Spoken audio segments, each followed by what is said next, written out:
artificial intelligence is a true general purpose technology like electricity or the steam engine, or like stone tools characterize the Stone Age and iron tools the Iron Age. It is the characteristic technology that drives our time, and it affects all kind of different sectors. So also the good, the positive effects of it can be felt in all different sectors. So let's start with what we're doing here, education. At the beginning, when it came out, schools and universities tried to ban it, but there's a lot of good effects of AI for education. For example, we know for a long time, since the 1980s, that if a student has a personal tutor, the performance of the students increases by 2 standard deviations. That is, let's say, from a C to an A, or from a C minus to an A minus. So like it's fantastic for me. That's what it is in my classes.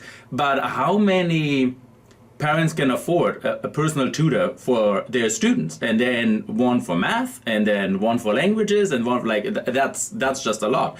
So Sal Khan, who has an organization that focuses on tutoring, traditionally doing it with online videos, understood that very quickly, and he took an early version of ChatGPT and he fine-tuned it to be a tutor.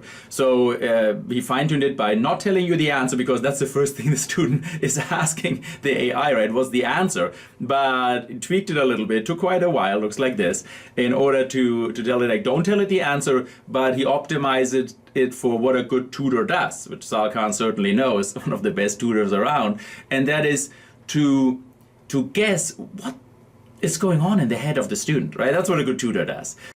When it says like, hey, give me the answer, like, no, not that, but look at these parentheses, like here, what's going on here? Like, what could have been, and then guides you through the entire problem without giving you the answer, just like a good tutor did. And that is actually amazing, because it really takes you by the hand. It's very personalized, especially for things, for example, for like coding. So when I learned coding back in the days, it was very different if you ran into a problem. Like, you would be at 3 o'clock in the morning with whatever, the 4th cup of coffee in some obscure online forum trying to figure out what's going on. And here the AI just tells you, hey, what could be with these brackets and the semicolon? And you're like, what, the brackets? And I didn't even think of that. What, the brackets does make a difference? I had no idea. So I'm very envious of that, how that is nowadays. But that's how you learn.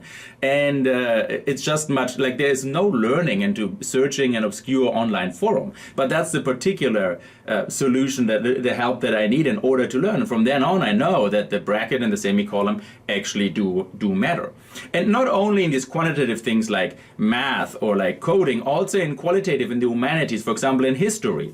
Nowadays, you don't need to read a book about George Washington. Students can really just talk with George Washington. And they ask him very interesting questions, very personal questions. For example, they ask him, hey, George, have you ever been afraid?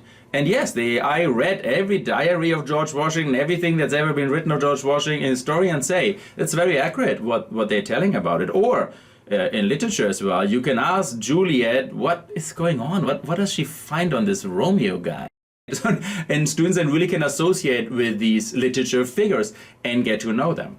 But not only in elementary, middle school, or high school education, also in advanced education, for example, in learning how to write. In this study from 2025, they asked students to write a 800-word essay, and then they gave them teacher feedback and feedback from ChatGPT, and you can see that students improved in the score that they got with the feedback from ChatGPT significantly over that feedback from the teacher. But that is not all. Also in how they felt about the exercise, how they felt motivated and engaged in the exercise, they also improved on that. And that's something we will see throughout the review of the benefits of AI. You know, people always think it's this cold robot that helps me to be more efficient and effective. No, actually the risk is rather that some people fall in love with it. That's actually a bigger risk. They are very human, a lot of emotions. So it's not only the quantitative contribution that these modern AIs have,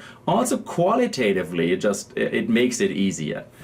They're going back to education. It gives you a tutor that can facilitate learning of human brains. We use artificial neural networks in order to help biological neural networks to learn not only more and better, but also in a nicer and more more human way. And that's something we will see throughout the review of the benefits of AI. And that's fantastic, because you can have a lot of tutors now that I couldn't have. Look, online, I've had up to 70,000 learners. Where could I get 70,000 tutors from?